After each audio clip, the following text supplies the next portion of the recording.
آپ دیکھیے یہ پہلے حنفی تھے، اس کے بعد جو نماز کا جو مسئلہ آیا کہ نماز کس طریقے سے پڑھی جائے تو اس پر جو مناظرہ ہوا، اس کے بعد سلطان محمود غزنوی نے نماز کا جو صحیح طریقہ تھا اس طریقے کو اختیار کرتے ہوئے حنفی مسلک کے مطابق جو نماز پڑھی جاتی ہے اس کو ترک کر دیا۔ اس میں اور بھی تفصیل آپ کے سامنے رکھی جا سکتی ہے، لیکن مسئلہ وہی وقت کی قلت کا ہے۔ اور اس سلسلے میں بکر ابو زید رحمہ اللہ کی ایک کتاب ہے، میں اس کتاب کو میں گزارش کروں گا کہ اس کتاب کو آپ دیکھیں۔ وہ کتاب ہے التحول المذہبی، التحول المذہبی۔ اس میں انہوں نے کئی لوگوں کا اور کئی ائمہ کا اس میں ذکر کیا ہے کہ ان کے یہاں جو تقلید کو لے کر جو تعصب پایا جاتا ہے، یا قرآن اور احادیث دلیل آ جانے کے بعد جو لوگ اس کو ترک نہیں کرتے ہیں، تو ایسے بہت سارے ائمہ جن کا ذکر کیا کہ ان کو جب صحیح بات پہنچی، قرآن حدیث کی بات پہنچی، تو انہوں نے اپنے مسلک کو ترک کر دیا۔ اس میں اور بھی بات آگے بڑھائی جا سکتی ہے۔ ہندوستان، اسی تناظر میں کہنا چاہوں گا کہ نظام الدین اولیاء کا نام آتا ہے۔ میں نے کہا کہ ایک خالص لوگ تقلید کرنے والے، اور کچھ لوگ وہ تھے کہ جنہوں نے بہت سارے مسائل میں اس وقت اہل حدیث جس پر عمل کر رہے ہیں ان کی زندگی کا بھی کچھ حصہ پایا جاتا ہے کہ انہوں نے قرآن اور حدیث کو اختیار کیا۔ نظام الدین اولیاء کے متعلق آپ پڑھ سکتے ہیں کہ یہ سورہ فاتحہ پڑھنے کے قائل تھے، اور کہتے بھی تھے کہ امام کے پیچھے سورہ فاتحہ پڑھنی چاہیے۔ اسی طریقے سے ان کے یہاں نماز جنازہ غائبانہ کا بھی اہتمام تھا۔ تو ہم اس کو دیکھیں اور نظام الدین اولیاء کا دور دیکھیں۔ نظام الدین اولیاء، ان کی ولادت 636 ہجری میں ہوئی اور ان کا انتقال 725 ہجری میں ہوا۔ تو ان کے یہاں بھی تقلید کو لے کر جس طریقے سے تعصب پایا جاتا ہے وہ تعصب نہیں تھا، اور اسی لیے انہوں نے بہت سارے مسائل میں کتاب و سنت کی موافقت کی۔ اب اس کے بعد جو اہم بات آپ کے سامنے میں ذکر کرنے جا رہا ہوں کہ نظام الدین اولیاء کے اصحاب میں سے انتہائی جلیل القدر اہل حدیث عالم مولانا فخر الدین زرادی کا ذکر آتا ہے۔ مولانا فخر الدین زرادی جو ہے ان کا ایک رسالہ ہے، اس رسالے کا نام ہے اصول السماع۔ اصول السماع، اس میں انہوں نے اہل سنت والجماعت کو 3 گروپ میں تقسیم کیا ہے۔ پہلا گروپ انہوں نے فقہا کا رکھا، دوسرا جو گروپ تھا وہ محدثین کا رکھا، اور تیسرا گروپ انہوں نے صوفیہ کا رکھا۔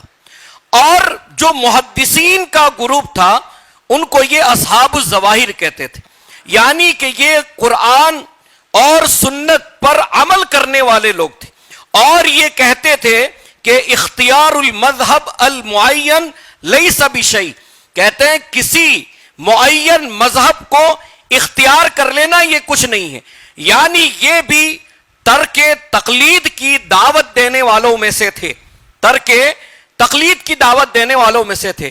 اس کے بعد ہم اور آپ جانتے ہیں گنگوہ انتہائی مشہور جگہ ہے، اور جب بھی اس کا ذکر آتا ہے تو دیوبند کے بڑے فاضل عالم دین مولانا رشید احمد گنگوہی کا تذکرہ ہوتا ہے۔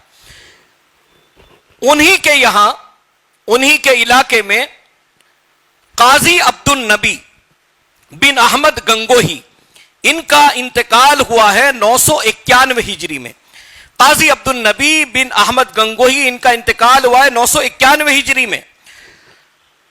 صاحب نزہۃ الخواطر علامہ عبد الحی لکھتے ہیں کہ انہوں نے حجاز کا سفر کیا، اور حجاز سفر کرنے کے بعد ابن حجر مکی سے انہوں نے حدیث پڑھی، پھر جب یہ وطن واپس آئے تو انہوں نے سماع کے مسئلے میں جو اس وقت لوگوں کا جو مذہب تھا، جو ان کا مسئلہ تھا جس کو وہ صحیح سمجھتے تھے، سما کے مسئلے میں مخالفت کی، وحدت الوجود کے مسئلے میں مخالفت کی، اور عروس وغیرہ کے معاملے میں مخالفت کی، اور خالص سنت کا پیغام دیا۔ بلکہ علامہ عبدالحی لکھنوی نے ان کے بارے میں لکھا ہے کہ انہوں نے خالص سنت اور سلفی طریقے کا دفاع کیا۔ آپ نزہۃ الخواطر میں اس کو پڑھ سکتے ہیں۔ ان کا دور کب کا ہے؟ 991 ہجری میں ان کا انتقال ہوا ہے، اور یہاں بات یہ بتائی جاتی ہے کہ 1857 سے پہلے ان کا وجود نہیں ہے، یہ نہیں ہے، فلاں نہیں ہے۔ بہرحال ہم اس طرف نہیں جاتے ہیں۔ جب قاضی عبد النبی نے اس تحریک کو آگے بڑھایا تو آپ کو یہ جاننا چاہیے کہ گھر والوں نے ان کی مخالفت کی اور ان کو گھر سے باہر نکالا گیا۔ پھر ان کا دور اکبر بادشاہ کے زمانے کا دور ہے، اور اکبر نے جب دین الہی ایجاد کیا، آپ سمجھیں اس کو، دین الہی جیسا چاہا وہ مذہب جب اس نے اختیار کیا، دین بنایا، اس وقت سب سے زیادہ جس نے مخالفت کی اکبر بادشاہ کی، وہ قاضی عبد النبی نے مخالفت کی۔ یہاں تک کہ یہ مخالفت اتنی بڑھی کہ ان کو مکہ بھیج دیا گیا، لیکن یہ اپنے انتقال سے 2 سال قبل 989 ہجری میں یہ پھر ہندوستان آ گئے۔ جب یہ ہندوستان واپس آ گئے بغیر بتائے ہوئے تو ان کو جیل میں ڈال دیا گیا۔ ان کا قصور کیا تھا؟ اس اکبر کے دین کی مخالفت کرنا، وحدت الوجود کی مخالفت کرنا، سما کی مخالفت کرنا، ہر اس طریقے سے اس دور میں یہ دعوت کا سلسلہ آگے بڑھا۔ اب ایک اور بادشاہ کی طرف میں آتا ہوں، اور وہ ہمارے گجرات کے بادشاہ مظفر حلیم، بادشاہ مظفر حلیم گجراتی۔ 875 ہجری میں ان کی ولادت ہوئی، 932 میں ان کا انتقال ہوا۔ صاحب نزہۃ الخواطر علامہ عبدالحی لکھنوی نے لکھا ہے کہ نصوص، صحیح احادیث کے نصوص جو ہیں جب بھی ان کو مل جاتے یہ اس پر عمل کرتے تھے۔ ان کی زندگی کے اندر بہت ساری باتیں، اس کو نہ ذکر کرتے ہوں، ایک مسئلہ ذکر کرتا ہوں کہ یہ نماز استسقاء کا اہتمام کرتے تھے، نماز استسقاء کا۔ اور ہم اور آپ جانتے ہیں کہ حنفیہ کے نزدیک نماز استسقاء نہیں ہے۔ آخر کون سی وہ چیز تھی جس پر سلطان مظفر حلیم قائم تھے؟ یہ بات سوچنے کی ہے۔ سلطان مظفر حلیم بھی ان لوگوں میں سے تھے جو کسی خاص مذہب کی تقلید کرنے کے قائل نہیں تھے، اور اس سے خروج کرنا، جہاں صحیح احادیث مل جائے پھر وہ اس کو اختیار کر لیا کرتے تھے۔ اس کے بعد جب آگے بڑھتے ہیں، عظیم محدث، عظیم عالم دین جن کا تعلق برہان پور سے تھا، قاضی نصیر الدین برہان پوری رحمت اللہ علیہ، ان کا انتقال 1031 ہجری میں ہوا، 1000۔ اور ان کے بارے میں لکھا گیا کہ اپنے زمانے میں حدیث اور رجال کے ماہرین میں سے تھے۔ 18 سال کی عمر میں انہوں نے شیعہ عالم دین شکر اللہ شیرازی کے ساتھ مناظرہ کیا، شکر اللہ شیرازی کے ساتھ۔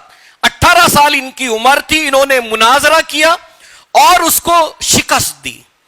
کیونکہ یہ کتاب و سنت کے پابند تھے تو سب سے پہلے ان کے سسر مولانا علم اللہ امیٹھوی ان کے مخالف ہو گئے، بلکہ ایک مسئلے میں ان کا اپنے سسر سے اختلاف ہو گیا۔ انہوں نے ایک مسئلہ پیش کیا اور اس مسئلے کو لے کر انہوں نے امام ابو حنیفہ رحمت اللہ علیہ کا ایک قول پیش کیا، جس پر قاضی نصیر الدین برہان پوری نے یہ بات رکھی کہ ہوا رجل وانا رجل، کہا بھئی وہ بھی ایک آدمی ہے اور میں بھی ایک آدمی ہوں، اور اسی لیے وہ صحیح احادیث کو ترجیح دینے والے تھے۔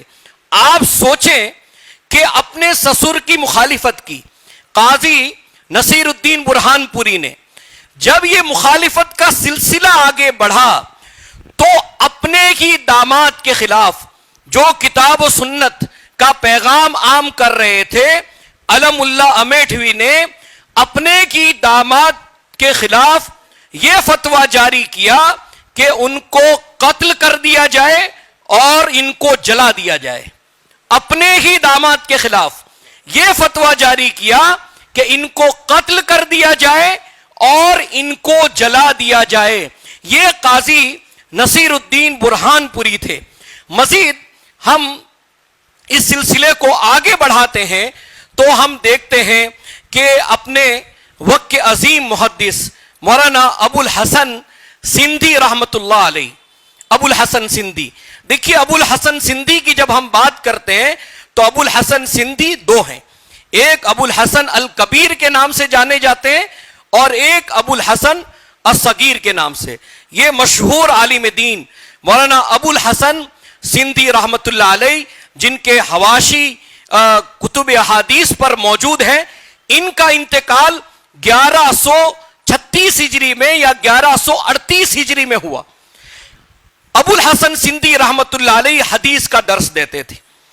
جب انہوں نے حدیث کے پیغام کو عام کیا اور خود عملی طریقے پر نماز پڑھنے لگے، آپ تذکرہ مشاہیر سندھ کتاب اٹھا کر کے دیکھیے، اس میں لکھا ہے کہ جب یہ سینے پر ہاتھ باندھ کر نماز پڑھنے لگے اور رفع الیدین کرنے لگے تو اس وقت ترکی کے ایک قاضی تھے، ان کو شکایت کی گئی کہ بھئی ان کو روکا جائے.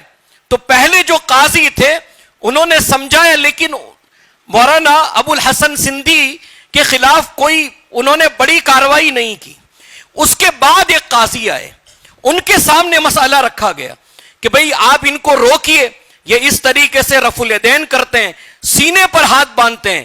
تو اس قاضی نے 6 یا 7 دن تک کہا کہ ان کو ایسی اندھیری کوٹھڑی میں رکھتا ہوں کہ ان کو اپنا ہاتھ بھی نظر نہ آئے اور پیشاب اور پاخانہ بھی وہیں پر کرنا پڑے. صرف جرم یہ تھا کہ حدیث کے پیغام کو عام کرتے تھے، رفع الیدین کرتے تھے، سینے پر ہاتھ باندھتے تھے. ان کو قید کر دیا گیا اور کہا کہ اگر اس قید خانے سے نکلنا ہے تو یہ کہ بھئی آپ اس کو ترک کر دیجئے، یہ عمل مت کریے. لیکن انہوں نے کہا کہ نہیں، ہم صحیح حدیث پر عمل کرنا ترک نہیں کر سکتے ہیں، چھوڑ نہیں سکتے ہیں.